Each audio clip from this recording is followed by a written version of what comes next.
আরে এটা তো দেখতেছি ছুটকি। এই ছুটকিকে কেন সামনে বসালে? আমাকে সামনে বসাও। দাদি, এই কথা আমাকে কেন বলতেছেন? এই কথা ছুটকিকে বলেন। ও যদি সামনে থেকে নেমে যায় তাহলে আপনি এসে সামনে বসেন। শুধু শুধু আমার মাথা কেন খারাপ করে দিচ্ছেন? শোন না মা, তুই পিছে চলে আয়, যেখানে আছেন ওইখানে চুপচাপ করে বসে থাকেন। চলে এসেছে সামনে বসার জন্য। কি দাদি, এটা কি হয়ে গেল? বসতে দিল না তো? আমরা তো জানতাম এমন একটা কিছু হবে। এখন আর গোসা করে কি বা করতে পারবে? যেখানে আছো এখানেই বসে থাকো। আমরা তো প্রায় চলেই এসেছি। আচ্ছা শোনো, আমরা মামাদের বাসায় চলে এসেছি, এবারকার তাড়াতাড়ি করে নেমে পড়ো। আবার আমাদের সন্ধ্যার ভিতরে বাসায় ফিরতে হবে। দাদি, আপনারা আবার কি হলো, নামছেন না কেন? তোরা সবাই যা, আমি যাবো না তোদের সাথে। এরপরে কি হয়েছিল তা দেখার আগে তুমি যদি চাও তোমার মা 100 বছর বাঁচুক, তাহলে অবশ্যই একটি লাইক করবে আর একটি সাবস্ক্রাইব করে দিবে আর একটি রেড হার্ট কমেন্ট বক্সে কমেন্ট করে যাবে।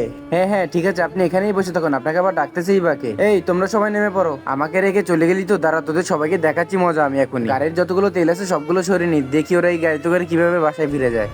অনেকক্ষণ পরে একটু শান্তি পেলাম। আজ অনেক দেরি হয়ে গেছে, সবাই তাড়াতাড়ি করে গাড়িতে বসে পড়ো। যাক, ভালোই হলো যে আমরা সবাই মামার এখান থেকে নাস্তা পানি করে এসেছি। ধীরে গাড়ি স্টার্ট নিচ্ছে না কেন? হ্যাঁ, নো ফিউল দেখাচ্ছে। আরে গাড়ির তেলের আবার কি হয়ে গেল? আমি তো ফুল ট্যাঙ্কি লোড করে নিয়েছিলাম। দাদা কি বলছো এটা তুমি? তাহলে আমরা এখন বাসা কিভাবে যাব? এখন আর কি বা করো, তোমরা সবাই পিছ থেকে ধাক্কা দাও, সামনে পেট্রোল পাম্পে কি ওইখান থেকে তেল ভরে নিবো। একেবারে ভালোই হয়েছে, উচিত শিক্ষা হয়েছে সবার।